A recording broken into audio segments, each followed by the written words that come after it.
Hi, what's up, everyone? CS here. Welcome back to a new episode of Strengths to Wealth, where you discover more about yourself, your strengths, and how they relate to your wealth and performance. Now, in today's episode, we are going to explore the four different types of strengths that each of us are born with, right? And how to tell which type you are most compatible with. Now, many people believe that they have nothing special that can help them to make more money.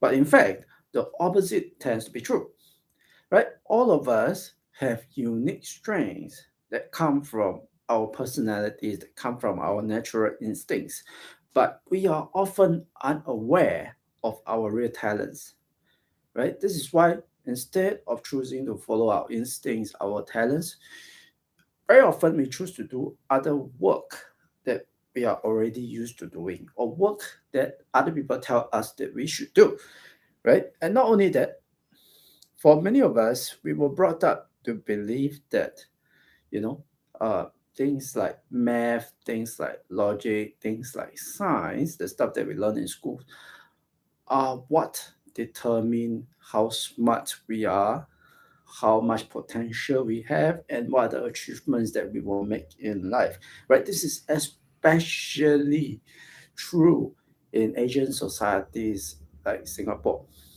where the government is very focused around science and uh, technology, right? So, but in fact, there is not just one type of strengths because logic based strengths is just one type, right? But there are four different types of strengths that each of us can have, and today we're going to explore each of them in detail.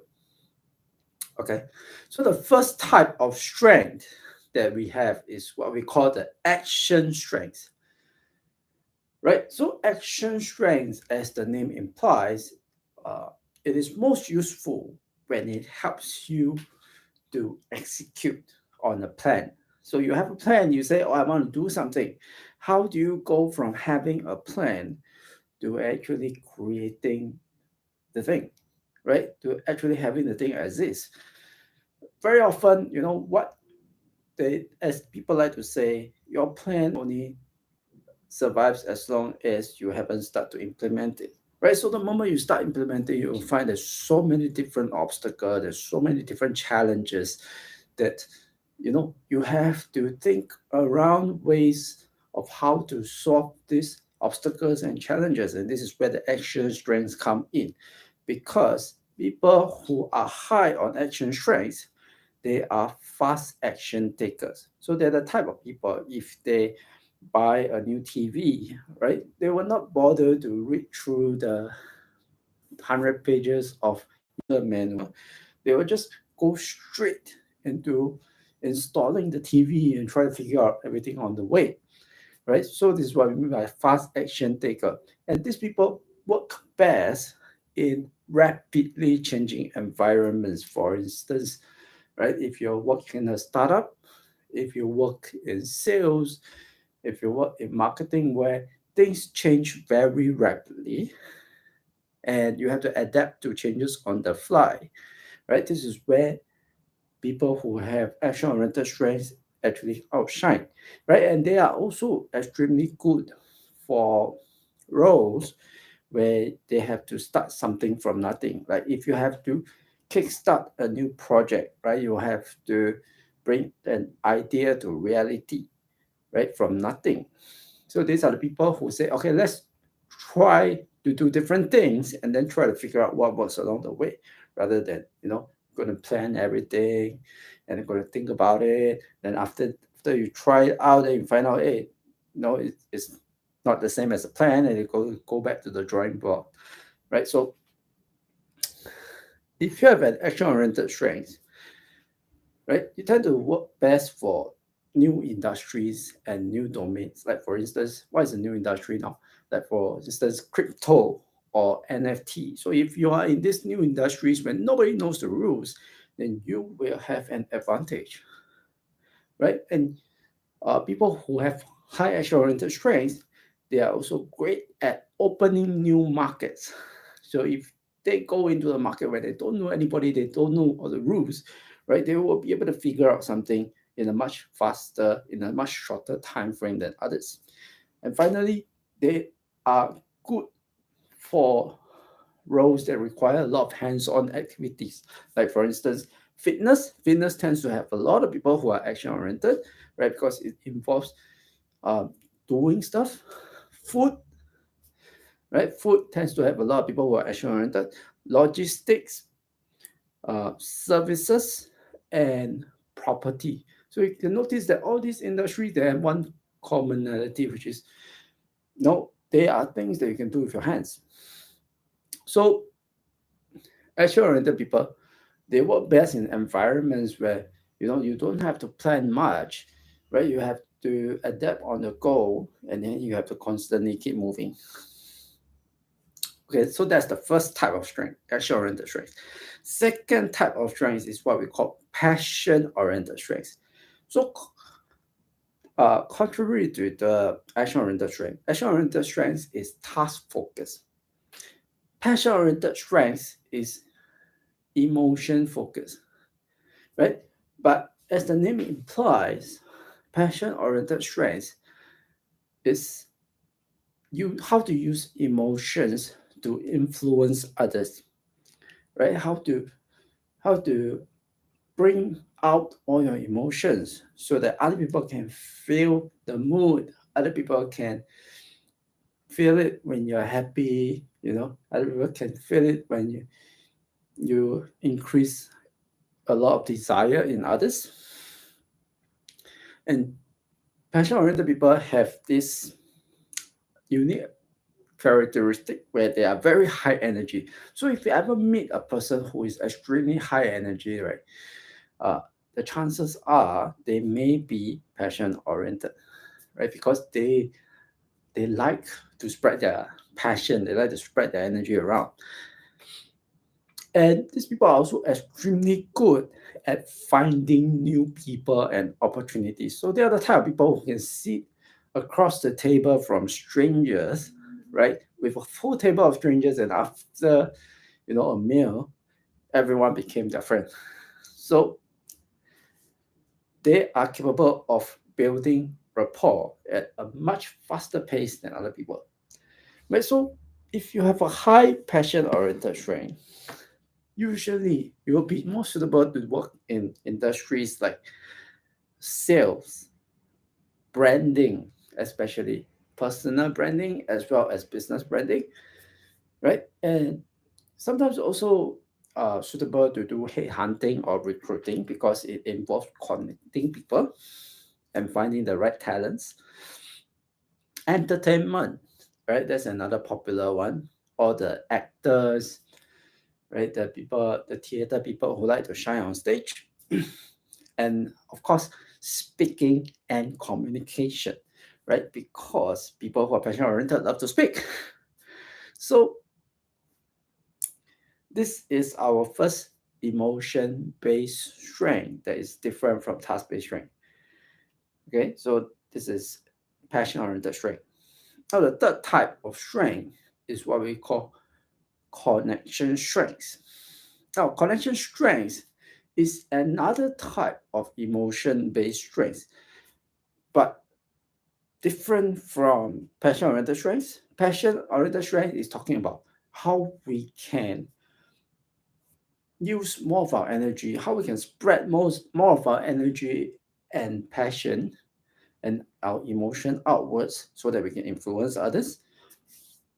Whereas connection strength is how can we take in more energy, more emotions inwards so that we can feel what other people are feeling, right? So that we can read the mood, we can tell, all the unspoken words that other people are not saying, but they're feeling, right? So connection oriented strengths are all about things like empathy, understanding, right?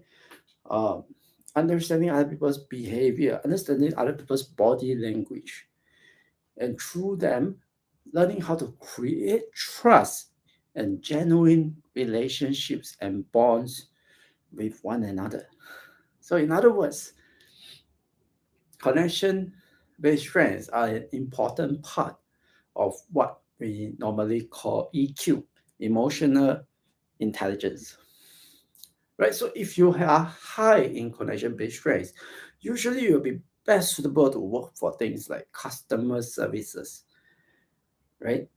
If you have to serve the customer in any capacity, or if you have to do things like training or coaching where you have to help other people become better, or you know, instead of teaching their minds, you're actually healing their minds, right? So if you are in mental health, if you are in wellness, you are in yoga, this kind of industries, you're also very suitable because it deals with releasing and understanding emotions. And finally, in general, just people related activities. So if we are talking about a specific department that you'll be most compatible with, right? Usually connection oriented strengths will enable a person to be more successful when they deal with HR kind of roles. Okay. Which brings us finally to our last type of strength, which is what we call cognition strength. So cognition strength is what we normally know as logic-based strength, right? So the type that organizations like Mensa like to test for, right? The type of people who tend to score very high on things like math and science and physics and so on, right? Or the type of people who like to become engineers. So these are people who are generally high on cognition-based strengths because these strengths deal with logic, these strengths deal with sequential thinking, these strengths deal with how to create system and processes right out of all the chaos of everything that we are doing. How to identify underlying patterns behind everything that's happening and then systemize it so that it is repeatable, right? And you can do it, you can get the same consistent results over and over again. And people high in cognition strengths are also good at analyzing data to make predictions, right? So if you know people who are analysts or who like to make a lot of predictions based on data, right? These are people who are usually good at cognition. And finally, there are people who are good at setting rules, right? Because they can see, okay, what are the rules, what are the common behavior that should apply to everybody so that, uh, there will be fairness and everybody can prosper. So if you are high in cognition-based strengths, usually you will work best for industries like professional services, where you have um, expert knowledge. Like for instance, you work in IT, you work in law, you work in accountancy, or you'll be good for things like research and development, where you actually have to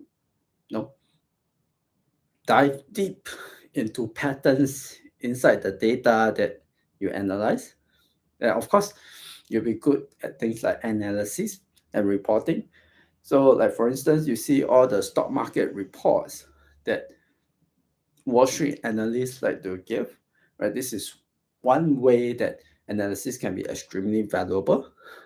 And in general, just activities based around logic and science.